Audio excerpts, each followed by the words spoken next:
KPR, member-supported Hawaii Public Radio, and I'm Dave Lawrence. So thrilled that you're here with us. Third World are among the longest surviving roots reggae bands in the world, and they're back in the islands right now. In fact, they're wrapping up a tour. They've got a show tonight, Hawaii Island folks, Uncle Robert's Ava Bar in Pahoa, 8 p.m.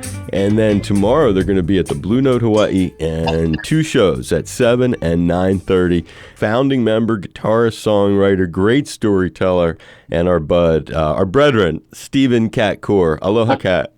Thank you very much, man. It's great to be back playing for all the wonderful people in the Hawaiian Islands, you know. In Hawaii, I know the Hawaiian people, and I know they're great, and they love reggae music.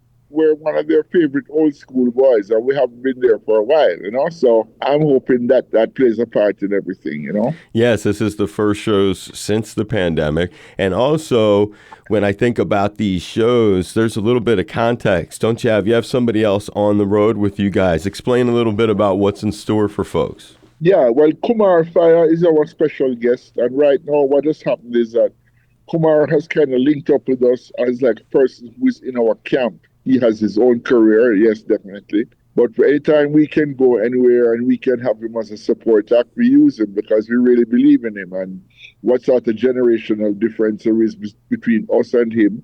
And somehow the synergy works. It works really well. So we are very, very proud to have Kumar Fai with us, and he'll be with us tomorrow night. He'll be with us on all the dates. When was the last time you guys did a Third World gig in Jamaica?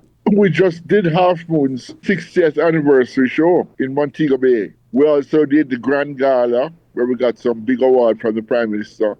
Wow. We also did the waterfront for New Year's Eve in Montego Bay. So we've been doing some stuff.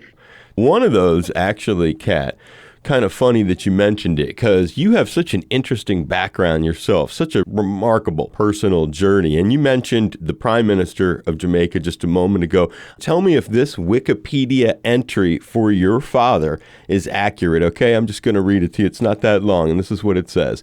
David Hilton Coore was a Jamaican lawyer, politician, and statesman who served as Deputy Prime Minister of Jamaica under Michael Manley. Coore served in the House of Representatives from 1967 to 1978.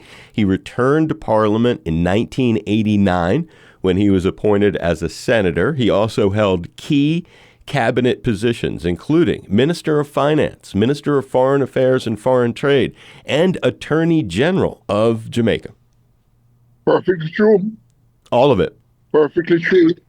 All of it, except that he was also Minister of Legal Affairs. I didn't hear that mentioned, but all of it true. And Kat's balancing out his rather unusual background is his mother, Rita Angela Innes. She has such a huge connection to what you're doing right now. Thinking about your entire life of music, really, when you think back to your mom studying music and broadcasting, McGill University in Montreal, then Royal College in London. What flashes into your mind as the way that you embody so much of what she brought you? Well, what flashes in my mind, honestly, is just the extraordinary journey, you know, that I've been on and how lucky I am. And when I look at my mom, her music teacher was Lloyd Webber, father of Andrew Lloyd Webber. When I think of trivia like that, the most important thing is that it's true. That's the scary part of everything. And my mom and dad were both scholars. Mom was what you call an island scholar. She won the one scholarship given to students from the islands. She's from Trinidad. And my dad's a Jamaica scholar.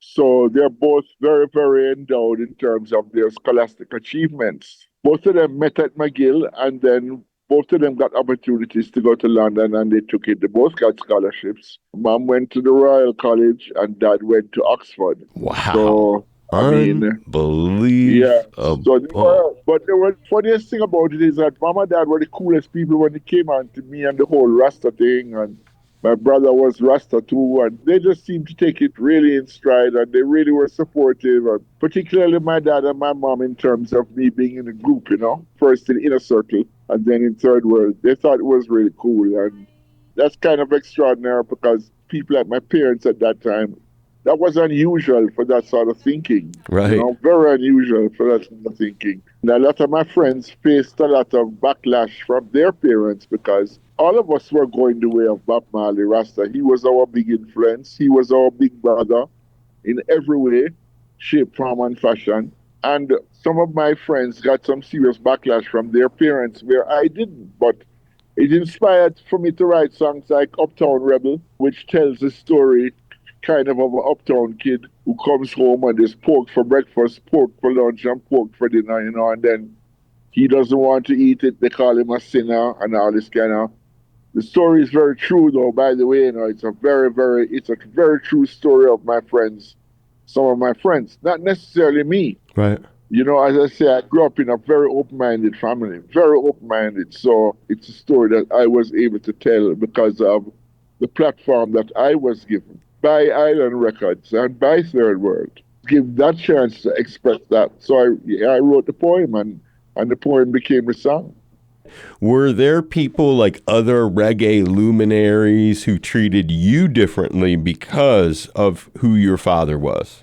No, I don't think so. I think they embraced me even more. They found it fascinating and they kind of really liked it. Bob, I know, really liked it. Even though I would get no end of teasing from him on all sorts of subjects.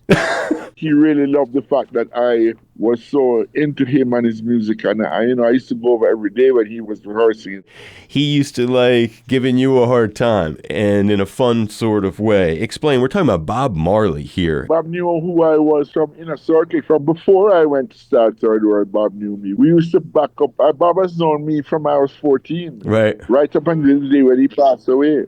Bob knew everything was going on and he supported us all the way 100%, but he would tease us sometimes, like one time he said to me, hey, why don't we get together and fake a kidnapping of you? Let's act like you got kidnapped and make some money, and this and that. And everybody was laughing, But the way Bob gave the joke, I didn't know whether he was serious or whether he was joking, He had that spirit about him, so that's just kind of like one example, But there were many times when he cracked only for jokes, but he's always good to me, At 14, he already knew, like, as soon as you walk in, this kid's dad is somebody famous. Yeah, man, he knew the whole story. Jamaica is not that big, brethren. Yeah, I get what you mean. Jamaica is small, man. Right. Yeah, everybody in Kingston know that Cat was David Coore's son. Right. And plus, Michael Manley was super popular at the time amongst the ghetto people, amongst the poor. My dad happened to be in the right room, as it was. Right, with the right group of folks, too. Think of those, when you say room, that is so funny. And you must have gotten to attend some unusual events, maybe with visiting dignitaries, maybe celebrities, but something that perhaps you don't often recall. Maybe people don't ask you about that. Oh, certainly. I played for Pavarotti at the Prime Minister's house. I did the welcome for Julius K. Nyeri. I did also the Ghanaian president. I forget his name now. You had Pavarotti to explain that one. Yeah, Pavarotti came to Jamaica to perform, and there was a big cocktail party for him. I was invited to come play the cello, and I went and played Rastaman Chant, Fly Away Home. Wow. For him. Yeah. What? And that was so cool. I sat there talking to him for the longest while because he was saying, boy, he's been all around the world with orchestras all over the world. He's never seen a cello player that looked or sounded like me. So I said, well, there's always a time, Uncle. There's a time for everything. So. I love that. I love that so much. I'm giving you huge hugs, huge high fives. Thank you so much for sharing the amazing stories, your unusual life, Third World, Stephen Cat Coore, and tonight there in Pahoa, and then tomorrow for a couple shows in Honolulu at the Blue Note, Hawaii, and we're really, really looking forward to it. Thank you so much, my brother, for being on. I appreciate it. No problem. Thank you so much, man. I look forward to seeing you. I look forward to seeing you too, for real. Stay safe, brother. All right, bless. Aloha. Aloha.